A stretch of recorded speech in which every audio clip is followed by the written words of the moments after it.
మనసులో ఉందా లేదా? రైట్. ఇద్దరు స్నేహితుల్ని దయచేసి లేచి నిలబడమని చెప్తున్నాను. దయచేసి ఒక్కసారి దయచేసి సమయం గల అధ్యక్షులు గారు రండి, ముందుకు రండి. ఇలాంటి చాలా మందిలో ఉన్న సందేహాలు నివృత్తి చేయాల్సిన అవసరం ఉంది. ప్రవీణ్ పగడాల గారు 24 సంవత్సరాల నుంచి మీకు తెలుసు కాబట్టి ఎప్పుడైనా మద్యం షాపులోకి వెళ్ళడం కానీ తాగడం కానీ మీరు చూసారా? లేదు లేదు. అందరికీ డౌట్, ముఖ్యంగా యువతకి. ఎందుకంటే ఆయన యువత చాలా ఫాలో అవుతుంది. వాళ్ళకు బాధ, మా అన్న ఇలా అంటాడు అనుకని.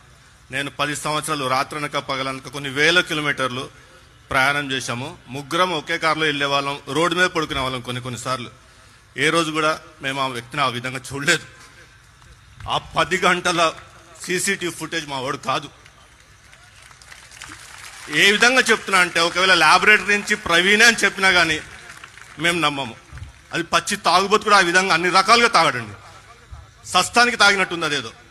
అంత ఎంఎల్ ఇథైల్ ఆల్కహాల్ శరీరంలో వెళ్ళినాక అతను డయాబెటిక్. చాలా మందికి తెలియదు అతను డయాబెటిక్ అని. మనిషి బతకడు అంత తాగితే.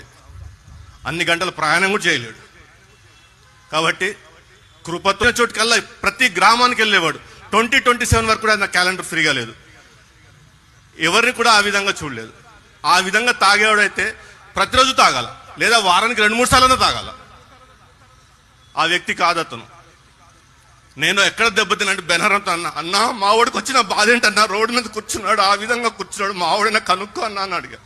విజయవాడలో ఫుటేజ్, నా గుండె ఎట్లా అంటే కుల్లబొడుస్తుంది. ఇట్లా కూర్చొని ఏదో కోల్పోయినట్టు కృంగిపోయిన వ్యక్తిని ఇంతవరకు చూడలేదు.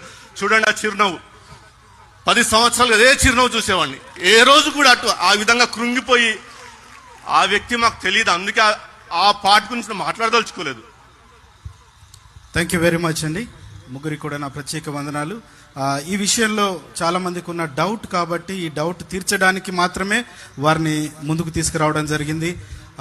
వారు గొప్ప దైవ సేవకుడు, విద్యావేత్త, తత్వవేత్త, ఒక మంచి రైటర్. అలాగే అతను ఒక అమ్మ, ఒక నాన్నగా చాలా మందిని చూసుకుంటున్న వ్యక్తి. అదే కాకుండా అతను ఎప్పుడు కూడా ఏ చిన్న విషయంలో కూడా ఎవరిని గద్దించిన వ్యక్తి కాదు. చాలా చిరునవ్వుతో అందరితో మాట్లాడే వ్యక్తి.